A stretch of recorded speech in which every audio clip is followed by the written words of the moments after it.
گزارے یہ مرد پر فرض ہے، ورنہ اگر مرد یہ چیز نافذ نہ کرے گا تو الرجال قوامون علی النساء بما فضل اللہ قیامت کے دن اس حاکم سے پوچھے گا بتا تو نے دنیا میں رہ کر اپنی عورتوں کے اوپر اسلام نافذ کیوں نہیں کیا تھا؟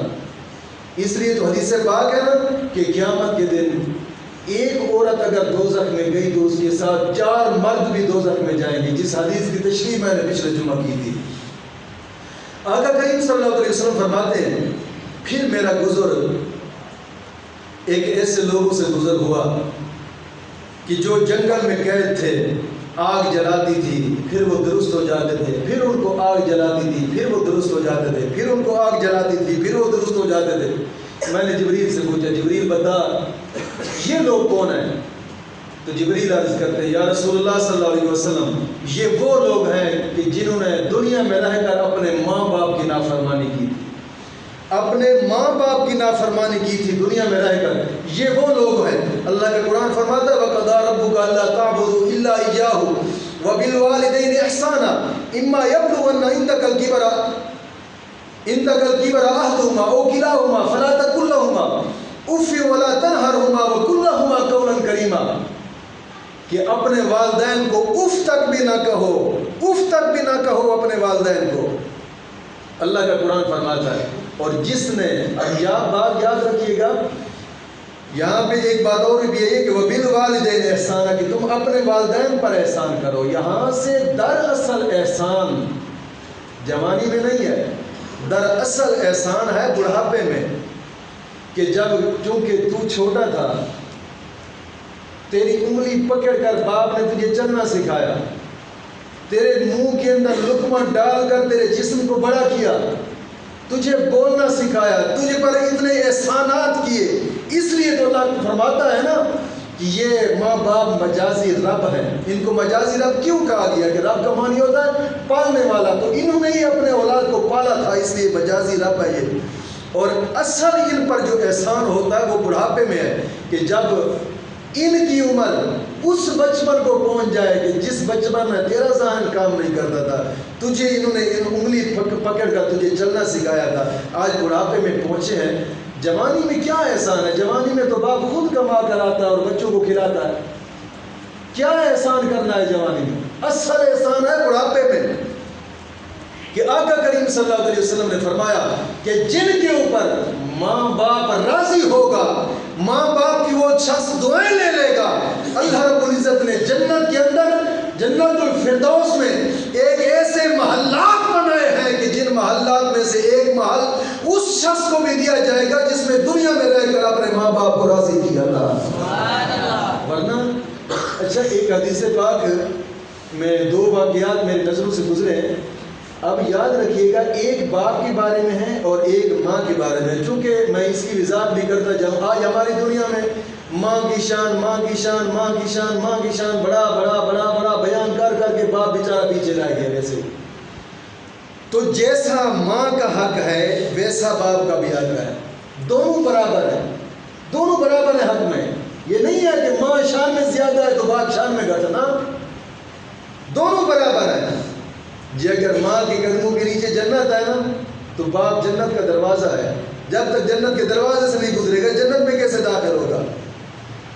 اور قرآن کریم نے سورۃ یوسف میں باپ کو سورج کہا ہے اور ماں کو چاند کہا ہے، باپ کو سورج کہا ہے، ماں کو چاند کہا ہے۔ سورج کی جب روشنی ہوتی ہے تو چاند غائب ہو جاتا ہے، چاند سورج کی روشنی میں دکھائی بھی نہیں دیتا۔ کیا مطلب کہ جتنی آسمان کے سورج اور چاند کی روشنیوں میں فرق ہے اتنا ماں باپ کے مرتبے میں بھی فرق اتنا ہی ہوتا ہے، یعنی باپ اتنے بڑے مرتبے والا ہے۔ آقا کریم صلی اللہ علیہ وسلم کا ایک فرمان مبارک بھی ہے اور اس حدیث پاک میں ایک واقعہ بیان کیا گیا کہ حضرت موسیٰ علیہ السلام ایک ملک شام سے سفر میں جا رہے تھے۔ آپ جب سفر کر رہے تھے تو سفر کرتے کرتے تھک گئے، رب کی بارگاہ میں دعا کی، مولا کریم مہربانی فرما مجھے کوئی ایسی سواری عطا فرما، تھک چکا ہوں۔ اللہ رب العزت نے فرمایا موسیٰ کلیم تو جا وہ فلاں پہاڑ کی دوسری سائڈ پر ایک میرا بندہ بیٹھا ہے، تو اس سے جا کر کہے کہ مجھے سواری چاہیے تو وہ تجھے سواری دے دے گا۔ اب یاد رکھیے گا حضرت موسیٰ علیہ السلام جب گئے دوسری پہاڑ کی زیر پر وہ شخص بیٹھا تھا، تو اب حضرت موسیٰ علیہ السلام نے اس سے فرمایا کہ یار مجھے سواری چاہیے، میں تھکا ہوں، میں نے جانا ہے سواری کے اوپر۔ اس شخص نے دیکھا اوپر تو آسمان کے نیچے سے ایک بادل کا ٹکڑا نظر آ رہا تھا، اس نے بادل کے ٹکڑے کو اشارہ کیا، وہ بادل کا ٹکڑا نیچے آیا۔ حضرت موسیٰ علیہ السلام سے کہا کہ بیٹھو، آپ بیٹھے بادل کے ٹکڑے پر اور چل پڑے۔ حضرت موسیٰ علیہ السلام نے رب کی بارگاہ میں عرض کی، مولا میں پیغمبر ہوں، میں کلیم ہوں تیرا، میں بھی دعا کرتا تو یہ بادل کا ٹکڑا نیچے آ سکتا تھا، تو مجھے دعا کی اجازت دیتا تھا، یہ بادل کا ٹکڑا نیچے آتا تھا۔ مولا تو نے اس شخص کی شان مجھے کیوں دکھائی ہے اتنی؟ اس شخص کی شان دکھانے کا کیا مقصد ہے؟ اللہ رب العزت نے فرمایا، ارے موسیٰ یہ وہ شخص ہے کہ جب بیماری کی حالت میں آخری عمر تھی اس کی ماں کی، اور مرتے وقت اس کی ماں نے اس سے پانی مانگا، مرنے سے تھوڑا سا پہلے اس نے پانی اٹھا کر ماں کو ٹیک لگا کر اس کو پلایا، اور پھر ماں کو دباتا رہا، ماں اس سے دعائیں دیتی رہی۔ آخری ماں کی دعا یہ تھی کہ مولا میرے اس بیٹے کی ہر دعا کو قبول فرمانا۔ وہ ماں کی دعا میں نے اپنی رب بارگاہ میں قبول کیا ہے۔ ارے موسیٰ یہ وہ شخص ہے، اس نے بادل کے ٹکڑے کو نیچے کیا ہے، اگر یہ شخص دعا کر دے میری بارگاہ میں کہ مولا پورے روئے زمین کو سرسبز اور شاداب کر دے، تو ارے موسیٰ میں یہ سمندر بھی مٹا دوں گا، میں پورے کے پورے روئے زمین کو سرسبز اور شاداب کر دوں گا، چونکہ اس کی ماں نے اس کے لیے آخری دم میں دعا کی تھی۔ تو دوست بات یہ ہے، یہ ماں کا ایک مرتبہ تھا، اور باپ کے بارے میں بھی ایک حدیث پاک آتی ہے کہ ایک واقعہ ہے، اور یہ واقعہ بھی پچھلے دور کا تھا، بنی اسرائیل کے دور میں ایک واقعہ ہے۔ آقا کریم صلی اللہ علیہ وسلم کا غالباً فرمان مبارک ہے کہ 3 بھائی تھے،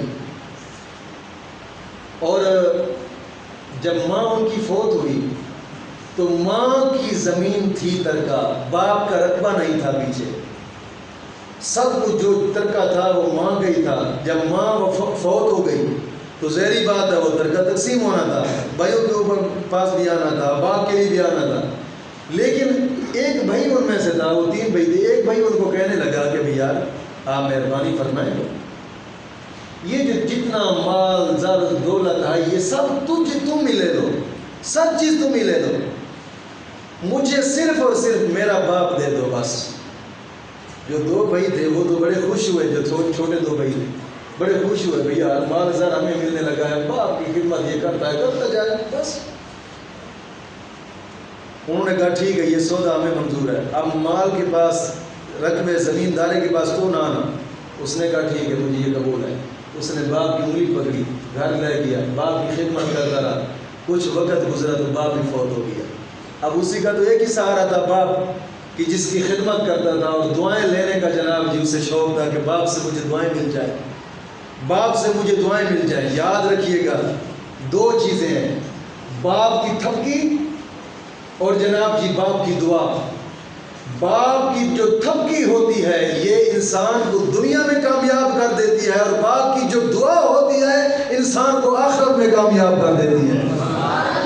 یہ 2 چیزیں ہوتی ہیں باپ کی، ایک تھپکی ہوتی ہے، جب باپ تھپکی دیتا ہے ایسے بس حوصلہ بڑھ جاتا ہے، یہی تھپکی اس کو دنیا میں ہر موڑ پر جناب کی فتح کر دیتی ہے، کامیابی کر دیتی ہے۔ اور جو اس کے منہ سے دعا نکلتی ہے، اس کے منہ سے جو دعا نکلتی ہے اس کے لیے، وہ اس انسان کے لیے آخرت میں ہر جناب جی منزل سے اس کو کامیاب کر دیتی ہے۔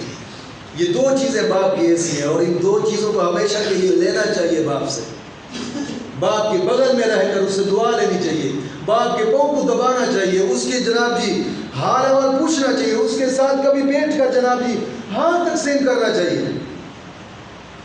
میں نے ایک واقعہ دیکھا ہے،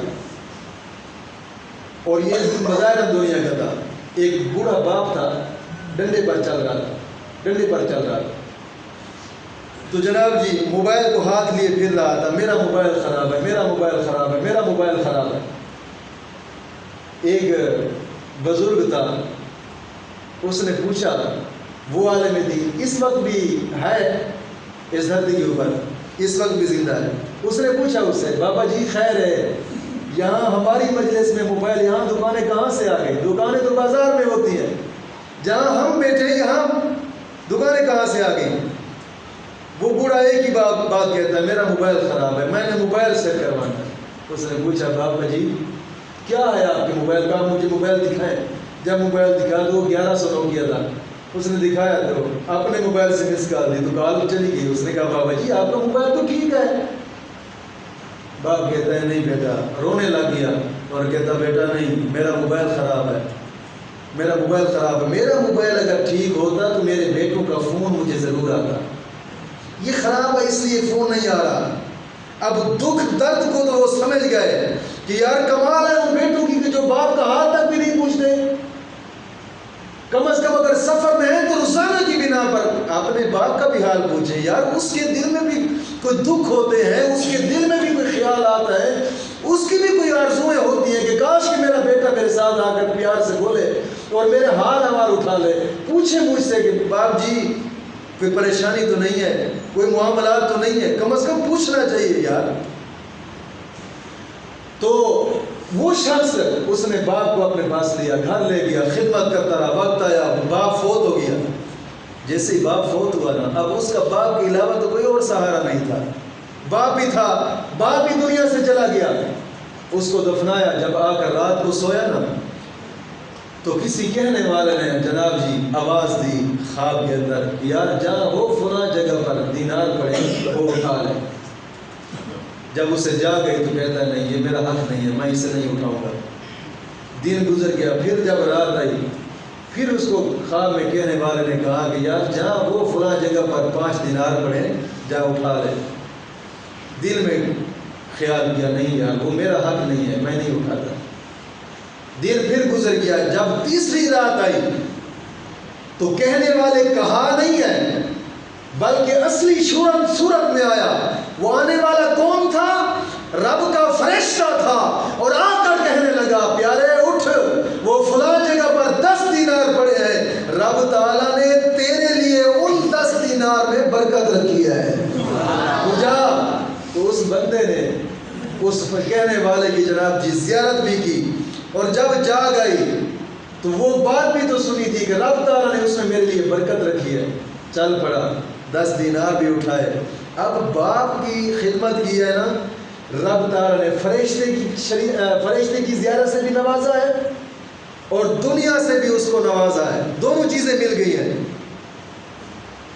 اب وہ شخص گیا، اس نے 10 دینار اٹھائے اور بازار میں چلا گیا، جا کر جناب جی اس نے مچھلی خریدی، مچھلی خرید کر گھر آیا اور مچھلی کو صاف کرنے لگا۔ جب مچھلی کا پیٹ چاک کیا نا تو مچھلی کے پیٹ سے 2 موتی نکلے ہیں جو کمال قسم کے تھے، موتی نکلے، اور وہ ان موتیوں کو اٹھا کر بیچنے گیا تو بازار میں کوئی بندہ ان موتیوں کو خرید نہیں سکتا تھا، کسی کے پاس اتنی قیمت نہیں تھی سوائے وقت کے بادشاہ کے جو ملک کا بادشاہ تھا، کوئی آدمی ان موتیوں کو نہیں خرید سکتا تھا، وہ اتنے مہنگے موتی تھے۔ جب جناب جی وہ بادشاہ کی کچہری میں پہنچا، جا کر موتی رکھے اور کہا کہ جناب میں نے یہ موتی خریدنے ہیں، بادشاہ بھی سوچ میں پڑ گیا، اتنے مہنگے موتی۔ بادشاہ نے اپنا سارا ٹوٹل مال زر اکٹھا کر کے اس کو قیمت دی اور وہ موتی خرید لیے۔ جب وہ گھر واپس آیا نا آدمی، وہ موتی بیچ کر گھر آیا اور مال بھی رکھا، اور جب رات کو سویا تو فرشتے نے زیارت کرائی اور کہتا ہے فرشتہ کہ ارے جو تو نے باپ کی زیارت کی تھی نا، باپ کی خدمت کی تھی، رب تعالیٰ کی طرف سے تیرے لیے یہ پیغام ہے، تیرا رب کہتا ہے کہ میں نے تیری دنیا بھی ان پیسوں سے سنوار دیا ہے اور تیری آخرت بھی تیرے سے ہی سنوار دی ہے۔ دوست بات یہ ہے کہ باپ کی خدمت کا بھی بڑا صلہ ہوتا ہے۔ باپ کے کبھی میں تو عام طور پر نوجوانوں کو حقیقت میں دیکھتا ہوں،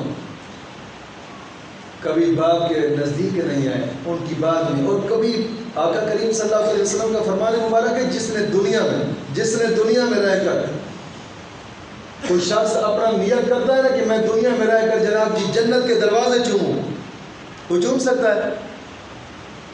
کوئی چوم سکتا ہے بھلا؟ بولتے نہیں ہو یار. کوئی چوم سکتا ہے؟ نہیں چوم سکتا.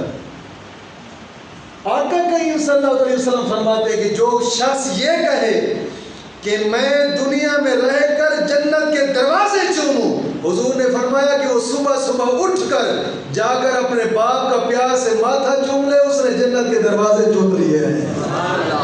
دوست باپ کی بھی شان ہے یار، جیسے ماں کی شان ہے تو باپ کی بھی شان ہے. تو بات چل رہی تھی، آقا کریم صلی اللہ علیہ وسلم نے فرمایا کہ ایسا شخص جس نے ماں باپ کی نافرمانی کی ہے اور ماں باپ سے دعائیں نہیں لے سکا، فرمایا قیامت کے دن میں نے اس کو عذاب کھاتے ہوئے دیکھا ہے، اور اس کا عذاب ایسا تھا کہ جنگل میں قید تھا اور پھر آگ اس کو جلاتی تھی، پھر وہ ٹھیک ہوتا تھا، پھر جلاتی تھی، پھر وہ ٹھیک ہوتا تھا، پھر جلاتی تھی، پھر وہ ٹھیک ہوتا تھا. وہ ہمیشہ کے لیے اسی عذاب میں ہی گرفتار ہے اور فرمایا گرفتار رہے گا. آقا کریم صلی اللہ علیہ وسلم نے فرمایا کہ جس نے اپنے ماں باپ کو جو بندہ راضی نہ کر سکا، فرمایا وہ قیامت کے دن جنت کی اور قیامت کے فیصلے کے بعد جو فیصلے ہو جائیں گے، فرمایا وہ ہمیشہ کے لیے وہ شخص تو جنت کی خوشبو بھی نہ سونگھ سکے گا جس نے اپنے ماں باپ کو راضی نہ کیا. مولا کریم دین مدین کی سمجھ عطا فرمائے.